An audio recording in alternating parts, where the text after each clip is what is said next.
नमस्कार। इतिहास की बात व्यास जी के साथ में आपका स्वागत है। हम इतिहास को आसान शब्दों में कहानी के रूप में समझेंगे। ये कोई क्लास नहीं है, ये आपकी और मेरी बात है। तो आज हम चालू करते हैं गुलाम वंश में बलबनी वंश। गुलाम वंश के अंदर बलबन की शक्तिशाली राज्य की स्थापना और उसका कार्यकाल। बलबन जो कि एक गुलाम था, उसको इल्तुतमिश ने ग्वालियर विजय के बाद में खरीद लिया। वो अपनी योग्यता के आधार पर चहलगामी संगठन का सदस्य बना। 1266 से 1286 बलबन ने 20 साल तक दिल्ली सल्तनत पर राज्य किया। बलबन इल्तुतमिश के कार्यकाल में तुर्कान ए चहलगामी का सदस्य बना।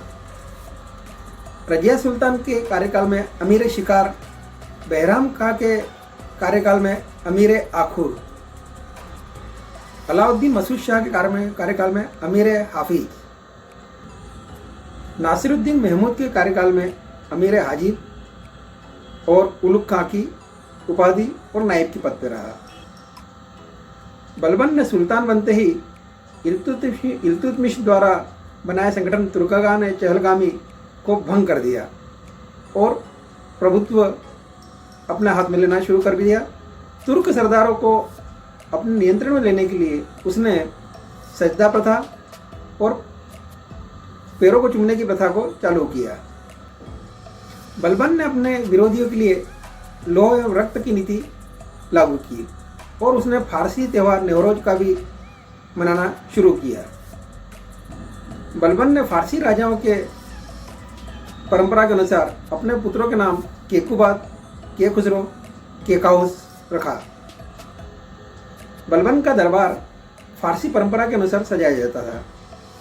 दिल्ली सल्तनत का पहला ऐसा सुल्तान था बलबन जिसने अपने राजत्व सिद्धांत की विस्तृत व्याख्या की।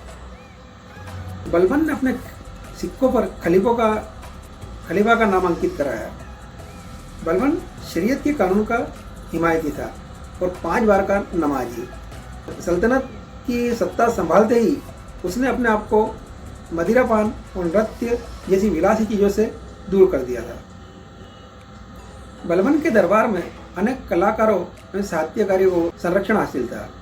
तूतीय हिंद के नाम से मशहूर अमीर खुसरो और अमीर हसन उसके दरबार की शोभा बढ़ाते थे।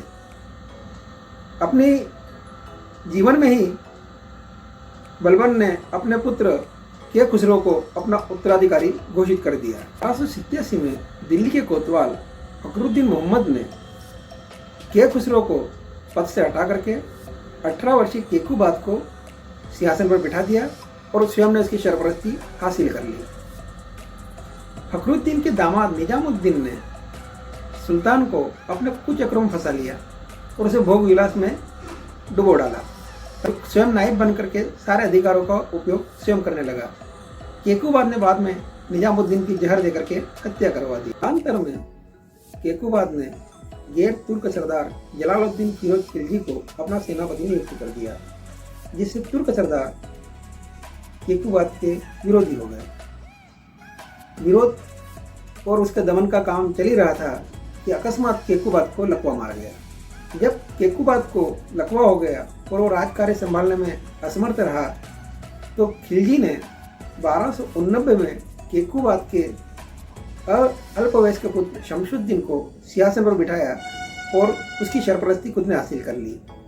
1290 में जलालुद्दीन खिलजी ने अनुकूल अवसर देखकर शमशुद्दीन को पद से हटा दिया और स्वयं को सुल्तान घोषित कर दिया। इस प्रकार गुलाम वंश का समाप्ति हो गई। 1206 में कुतुबुद्दीन ऐबक के साथ शुरू हुआ गुलाम वंश शमशुद्दीन की समाप्ति के साथ 1290 में गुलाम वंश की अधिकृत रूप से समाप्ति हो गई और इसके बाद में हिंदुस्तान की सल्तनत पर खिलजी वंश शुरू हुआ। अब इसके बारे में हम कहानी अगली बार सुनेंगे। धन्यवाद।